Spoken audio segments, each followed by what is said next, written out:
الحمد للہ رب العالمین والصلاة والسلام علی رسولہ الکریم فاعوذ باللہ من الشیطان الرجیم بسم اللہ الرحمن الرحیم۔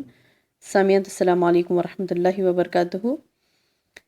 سیرت صحابیات کا یہ سلسلہ جاری رکھتے ہوئے انشاءاللہ آج ہم اماں حفصہ رضی اللہ عنہا کے بارے میں مزید اپنے علم میں اضافہ کریں گے انشاءاللہ۔ جیسے پچھلے درس میں بہنوں میں نے آپ کو بتایا تھا کہ حضرت حفصہ رضی اللہ عنہا بیوہ ہو گئی تھی، خنیس بن حذافہ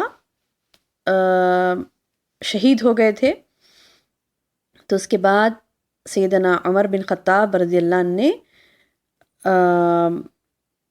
حضرت عثمان بن عفان رضی اللہ عنہ سے ملاقات کی اور ان سے اپنی بیٹی حفصہ کے رشتے کی بات کی اور صاف لفظوں میں کہہ دیا کہ اے عثمان، اگر آپ چاہیں تو میں حفصہ کا نکاح آپ سے کرنے کے لیے تیار ہوں۔ تو حضرت عثمان رضی اللہ عنہ نے کہا میں سوچ کر بتاؤں گا۔ چند دنوں کے بعد وہ ملے اور کہا کہ میں ابھی شادی نہیں کرنا چاہتا۔ پھر سیدنا عمر رضی اللہ عنہ ابو بکر صدیق رضی اللہ عنہ سے ملے اور کہا کہ اگر آپ چاہیں تو میں حفصہ کی شادی آپ سے کرنے کے لیے تیار ہوں۔ تو انہوں نے بھی کوئی جواب نہیں دیا۔ تو حضرت عمر رضی اللہ عنہ کو بڑی تکلیف ہوئی، لیکن چند دنوں بعد رسول اللہ صلی اللہ علیہ وسلم نے اپنے لیے اس رشتے کی رضامندی کا اظہار کیا تو ان کی خوشی کی کوئی انتہا نہ رہی۔ کس کی؟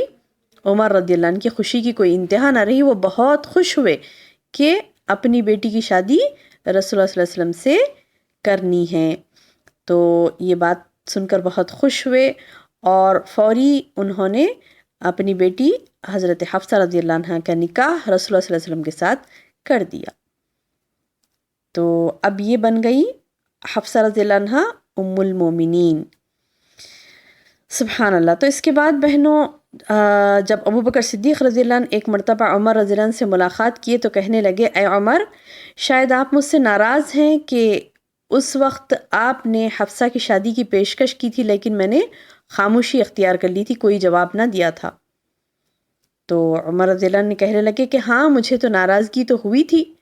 تو ابو بکر صدیق رضی اللہ عنہ فرمانے لگے میرے بھائی، دراصل میرے خاموش رہنے کی وجہ یہ تھی کہ رسول اللہ صلی اللہ علیہ وسلم کو میں نے حفصہ کا تذکرہ کرتے ہوئے سنا، تو میں نہیں چاہتا تھا کہ رسول اللہ صلی اللہ علیہ وسلم کے راز کو افشاں کر دوں۔ ہاں اگر رسول اللہ صلی اللہ علیہ وسلم ارادہ ترک کر دیتے تو میں ان سے نکاح کر لیتا تھا۔ تو یہ واقعہ بخاری میں آیا ہے۔ تو اس طرح سے سبحان اللہ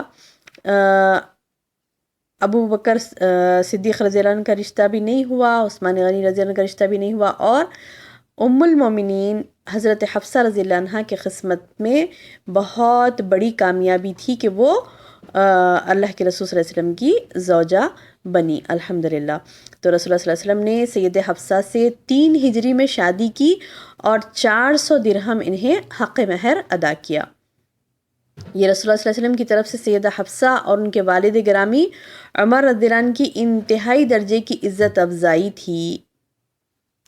اور اس طرح ام المومنین حضرت حفصہ رضی اللہ عنہ نے یہ سفر شروع کیا، اپنی یہ متبرک سفر شروع ہوا آپ کی زندگی کا۔ سبحان اللہ، اللہ کے رسول صلی اللہ علیہ وسلم آئے آپ کی زندگی میں اور الحمدللہ یہ سفر جاری تھا زندگی کا الحمدللہ۔ اور ایک مرتبہ ایک واقعہ ایسا پیش آیا کہ رسول اللہ صلی اللہ علیہ وسلم اپنی بیوی سیدہ زینب بنت حجش رضی اللہ عنہ کے ہاں شہد نوش فرمایا کرتے تھے اور کچھ دیر ان کے پاس ٹھہرتے۔ تو سیدہ عائشہ رضی اللہ عنہ اور سیدہ حفصہ رضی اللہ عنہ نے اس بات پر اتفاق کر لیا کہ جس کے پاس بھی رسول اللہ صلی اللہ علیہ وسلم تشریف لائیں تو وہ آپ سے کہیں گی کہ آپ نے کیا مغافیر کھایا ہے، کیا آپ کے منہ سے بو آ رہی ہے۔ تو یہ دونوں کا پلان تھا، اما عائشہ رضی اللہ عنہ اور اما حفصہ رضی اللہ عنہ کا، اور انہوں نے سب کو بتا دیا کہ جب بھی رسول اللہ صلی اللہ علیہ وسلم زینب کے پاس سے آئیں تو کہنا کہ آپ کے منہ سے مغافیر کی بو آ رہی۔ یہ مغافیر کیا تھا؟ ایک گوند ہوتی تھی جس کا ذائقہ میٹھا اور اس کی بو تھوڑا سا تلخ ہوتی تھی، یعنی تھوڑی سی لائٹ بدبو ہوتی تھی اس میں۔ تو رسول اللہ صلی اللہ علیہ وسلم کو تو بالکل گوارا نہیں تھا یہ بات کہ آپ کی منہ سے بو آئے.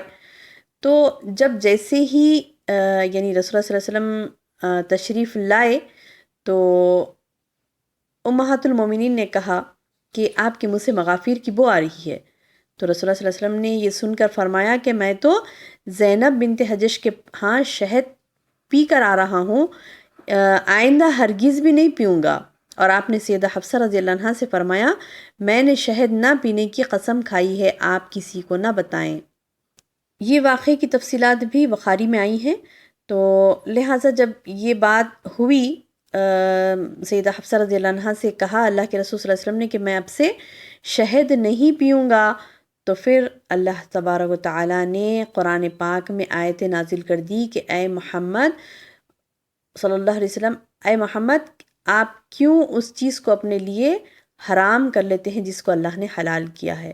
تو سبحان اللہ، دیکھیے قرآن کی آیتوں کے ذریعے سے نبی صلی اللہ علیہ وسلم کی اور تمام ازواج مطہرات کی اصلاح ہوتی تھی قرآن کے ذریعے سے. سبحان اللہ، اللہ کے رسول صلی اللہ علیہ وسلم کا گھرانہ وہ متبرک گھرانہ تھا جہاں یہ واقعات ہوتے، اور یہ ایک انسانی طبیعت کا تقاضا ہے. ایسے واقعات کا ہونا ایک انسانی طبیعت کا تقاضا ہے، اور سبحان اللہ ایسے واقعات ہوتے اور اللہ تعالیٰ آسمانوں سے اس چیز کی اصلاح کیا، اور الحمدللہ رہتی دنیا تک ہم سب کے لیے اس میں کافی کچھ نصیحتیں اللہ پاک نے رکھی ہیں. سبحان اللہ. تو یہ تھی بہنوں ام المومنین سیدہ حفصہ رضی اللہ عنہا. یہ بڑی ہی زاہدہ خاتون تھی، بہت زہد، تقویٰ، کثرت سے روزے رہنے والی اور کثرت سے عبادات کرنے والی. جیسے میں نے آپ کو بتایا تھا کہ آپ کی عبادتیں، آپ کے روزے کو اللہ پاک نے سراہا، اور کیا کہا رسول اللہ صلی اللہ علیہ وسلم سے کہ جبریل آئے اور کہا، پچھلے درس میں ہم نے سنا تھا نا، یاد ہے نا وہ بات کہ ہماری ماں ایسی گزری ہیں حضرت حفصہ رضی اللہ عنہ کہ جبریل علیہ السلام آئے اور یہ خوشخبری دی رسول اللہ صلی اللہ علیہ وسلم کو کہ یہ بہت ہی نیک ہیں، اللہ تعالیٰ نے ان کو یعنی حضرت حفصہ رضی اللہ عنہ کو جنت میں بھی رسول اللہ صلی اللہ علیہ وسلم کی بیوی بنائے گا. سبحان اللہ. یعنی نہ صرف جنت کی بشارت بلکہ ان کو نبی صلی اللہ علیہ وسلم کی بیوی وہ جنت میں بھی رہیں گی، اس چیز کی بھی ان کو بشارت دی گئی. اور امہات المومنین میں سیدہ حفصہ رضی اللہ عنہ کو ایک امتیاز یعنی ایک گریٹ مقام یہ بھی حاصل تھا کہ قرآن مجید کا قلمی نسخہ ان کے پاس موجود تھا. یعنی وہ دور میں بہنوں آپ کو معلوم ہوگا کہ قرآن زیادہ لکھے ہوئے نہیں تھے، پرنٹنگ سسٹم نہیں تھا نا اس وقت، تو ہاتھوں سے قلمی نسخہ یعنی ہاتھوں سے لکھا جاتا تھا قرآن، اور بہت ہی ریئر کسی کے پاس ہوتا تھا. تو پہلی وہ شخصیت تھی ام المومنین سیدہ حفصہ رضی اللہ عنہ کہ جن کے پاس قلمی نسخہ تھا قرآن کا، یعنی ایک قرآن لکھا ہوا آپ کے پاس موجود تھا جس کی وہ دل و جان سے حفاظت کرتی تھیں. ہوا یہ کہ جب سیدنا عمر بن خطاب رضی اللہ نے خلیفہ اول سیدنا ابو بکر صدیق رضی اللہ عنہ کو یہ مشورہ دیا تھا کہ قرآن مجید کو مختلف و منتشر مقامات صحائف سے ایک جگہ جمع کر کے یعنی جمع کرنے کا اہتمام کریں، کیونکہ بہت سے حافظ قرآن صحابہ کرام مختلف جنگوں میں شہید ہو گئے تھے. تو عمر رضی اللہ عنہ نے کہا کہ اے ابو بکر ایسا نہ ہو کہ زیادہ زمانہ گزر جانے کے بعد یہ ضائع ہو جائے. تو سیدنا ابو بکر صدیق رضی اللہ عنہ نے سیدنا عمر رضی اللہ عنہ کی تجویز کو قبول کیا، آپ کی بات کو قبول کرتے ہوئے قرآن مجید کا ایک نسخہ تیار کروایا، اور یعنی ایک کاپی تیار کروائی اور اسے ام المومنین سیدہ حفصہ رضی اللہ عنہ کے پاس رکھ دیا. بہرحال یہاں سے پھر اور بھی نسخے یعنی اور بھی کتابیں لکھی لوگوں نے، اور اس کے بعد اب تو الحمدللہ کافی تعداد میں ہمارے پاس کلام پاک موجود ہے. اور ام المومنین سیدہ حفصہ رضی اللہ عنہ نے امیر المومنین سیدنا عثمان رضی اللہ عنہ کی شہادت کے بعد 35 ہجری میں آپ کی وفات ہوئی. ام المومنین سیدہ حفصہ رضی اللہ عنہ کی وفات کب ہوئی؟ امیر المومنین سیدنا عثمان بن عفان کی شہادت کے بعد 35 ہجری میں آپ وفات پائیں. سیدنا عثمان بن عفان کی شہادت کے بعد سیدنا علی رضی اللہ عنہ کے ہاتھ پر بھی بیعت ہوئی، یعنی آپ پر بھی ہاتھ سے مطلب یہ کہ آپ پر بھی بیعت کی انہوں نے، علی رضی اللہ عنہ کی خلافت پر بھی بیعت کیا. اس دور میں سیدہ حفصہ رضی اللہ عنہا عبادت میں مصروف رہا کرتی تھی، بہت زیادہ اپنے آپ کو انہوں نے عبادت میں مصروف کر دیا۔ پھر امیر معاویہ کے دور خلافت میں آپ کا انتقال ہوا۔ تو تاریخ میں کیا بات آتی ہے کہ سیدنا عثمان بن عفان بھی شہید ہو گئے، اس کے بعد حضرت علی رضی اللہ عنہ کا دور آیا، تبھی بھی آپ تھی۔ اس کے بعد جب امیر معاویہ رضی اللہ عنہ کا دور خلافت آیا تو اس وقت حفصہ رضی اللہ عنہ وفات پا گئیں، اور وہ کون سی تھی؟ 35 ہجری تھی۔ اللہ ان سے راضی ہو اور وہ اللہ سے راضی ہوں، اور انہیں جنت الفردوس میں عزت و اکرام کی جگہ اللہ تعالیٰ عطا فرمائے۔ آمین یا رب العالمین۔ السلام علیکم ورحمۃ اللہ وبرکاتہ۔